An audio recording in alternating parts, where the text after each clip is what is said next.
Okay, so today we're actually gonna show off the flock a little bit. These right here are actually Cornish mixes, crosses. A little bit of meat chickens. The one coming in the back, he's a turkey. Another turkey. They're drinking water. We have a couple guinea hens, some Wyandottes, some barred rocks, an olive egger. And overall, there's the olive egger right there. It's actually really, they're gonna come out with green eggs, which is gonna be pretty sweet. Overall, we have 28 chickens, 6 turkeys. There's 3 turkeys that are actually inside. They're still too young right now. 8 guinea hen. There's only 1 in here, and then there's 7 inside with the other turkeys that are a little younger. And there's actually ducks in the background, but they're kind of hiding a little bit. So there you go. Try to get them all mixed in a little bit just to show them off a little bit. There's a couple Jersey Giants in there. This is pretty much just the way they are all day. Just eating, especially the meat chickens. The meat chickens are pretty much just about ready to be butchered. And this right there is their temporary run. I'm gonna wait till they're a little bit older, another like 2 to 3 weeks, and I'm actually gonna let them free range completely on the property. So they're pretty much, the dogs love them to death. They actually play in. I have all 3 of them actually learning how to wrangle them up and corral them, because some of them little eggers are actually pretty fast. So we do need a little help with Jolene, and she's actually doing pretty good. And once they start running and wrangling up the chickens will actually 9 times out of 10 will run up to me, instead of being played with the dogs. I'm currently in the process of working on the chicken coop right now, so they're still coming inside even though they are old enough. We're not gonna discuss that deal that I did. We've been giving them a lot of table scraps, and they've been loving it. And actually, I have half a watermelon right now for them that I wanted to show off and actually kind of see how they will actually react to it. It's pretty crazy. Here, we actually ended up getting half a watermelon right here, and I'm gonna pretty much throw it in and see how it goes. Woo! All right, there we go. Here come the ducks. Now, half the chickens actually didn't even say it, which is pretty funny, but there's a lot of fighting. Not right now, but they get a little crazy. They'll start fighting and chasing each other all around, so it's actually a lot better than watching TV. So, how they interact with each other. The ducks, they try to be the tough guys, and but they're only tough guys when they're outside. When they're inside in the tote still, they try to be the tough guys, but the meat chickens don't care, and they will actually just just let them jump in there and eat their food. So, what's up, Turk? But the baby turkeys and the guinea hens are learning how to fly, and in this group of the 3 turkeys we have, one of them's a male, even though he's only about maybe 1.5 pounds.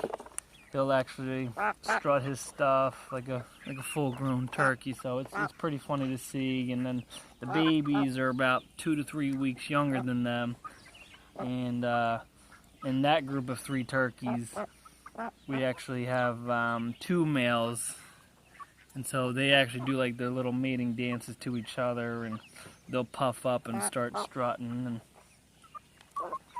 the guinea hens, that's one of the guinea hens. That's Banjo. Out of the first group we had, ended up out of 4 of them, he was the only survivor. Now, we do live off grid, and we're not hooked up to any kind of electricity. So pretty much what we did research on was kind of ideas to brood, because we got them when we were young. We had an incident with the very first flock that a lot of people do know about, and I had to cull the whole flock due to somehow coming from the hatchery they actually had bumblefoot. But so for not to spread, I had to destroy the whole flock, unfortunately. So this was the new one. I had dealt with Tractor Supply, and I'm the kind of person, if I don't like the answer, I'm going to reach out to the highest people I can, and I ended up getting in contact with the CEO himself of Tractor Supply, and he reached out to his the director of customer service for the whole company, and from there they took care of me. And so this is the new flock. Out of this whole flock, we were originally, I wanted 25. The hatchery had a good faith, they sent me extra. I was supposed to get 40, and here the local manager at the store, he says he didn't know, but I do have proof that he did lie about it, and he ended up going through and he took all the extra chickens that I was supposed to get. So overall I ended up only getting like 20, maybe 20 turkeys, because I actually had bought about 6 to 10 of them about a week before the flock came in, just so I made sure I had a couple females, and because I didn't want to get all crazy and demand that I wanted all straight run, because I did expect roosters, so I do expect to call them at some point. But it was so Tractor Supply Corporate took care of me, and that's a couple Rhode Island Reds right there. There's a couple of them I have no idea what they are, but they're always hanging out with the turkeys. I believe this is one of the Wyandottes. They're a very cold hardy breed. And if you can see in the background, they're actually eating right out of the watermelon, the rind, and they're going to town. And when they're done with it, it's going to be completely cleaned out, which is very surprising. And that's one of the roosters. He's a little vocal, but Linda fell in love with him, so we might be keeping him, unfortunately. We'll see. Some of these meat chickens are kind of big, and they are ready to be slaughtered for meat, but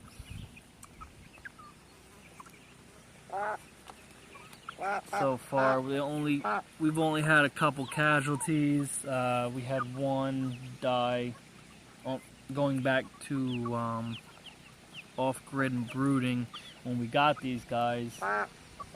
Since we're not hooked up to electricity, we didn't have any access to a heat lamp, and pretty much we came across radiant heating with hot water, and we've been doing the wood stove, and pretty much our last fire for the wood stove was about 2 weeks ago. Today's June 24th. June 1st, we actually had a frost that came out of nowhere and actually kind of wrecked our garden a little bit. So actually this morning it got down to about mid-40s. So it is still getting cold. I just refuse to do fires anymore, but I was running out of firewood. But we used the the wood stove, kept that cranking all the way up until a couple weeks ago, and then with the radiant heating, we would boil water and put them in a Maxwell coffee container and let it sit in with the chicks. And it would cool down after a couple hours. We'd have to reheat it and whatnot. Oh, there's a chicken fight. Chicken fight. So, and pretty much that's how we did it. And with that flock, we only had one death that time with the brooder incident. We had a deformed chicken. He had scissor beak, but he didn't make it. He accidental death, and we ended up losing one 2 days ago. We had winds going about 40 miles an hour, and I got a couple pieces of plywood wedged in all the corners of the run, and here the winds were so powerful that one of our chickens, which I believe was one of the wind ducks, kind of looked like that one, don't peck me, and pretty much the board flew, landed on top of her, and all the meat chickens decided to jump on the board, and unfortunately we lost her too. But that's part of farm life. But hopefully we're not losing any more, because we have the dogs out, and most of the time we're usually out 90% of the time, and we've only had the hawk maybe once fly by, but not too often. So, because like I said, we're always out. We got 3 dogs that are always out, so. And pretty much, hopefully in about 6 months is when they will start laying eggs at 6 months of age. So we got another 4.5, 5 months before these girls get into egg laying phase, and we've already got customers that are waiting for them. So still on the fence, but I do want to expand my flock and possibly actually get more chickens the next time, either this summer or in the spring of next year. Not 100% sure, but we'll see.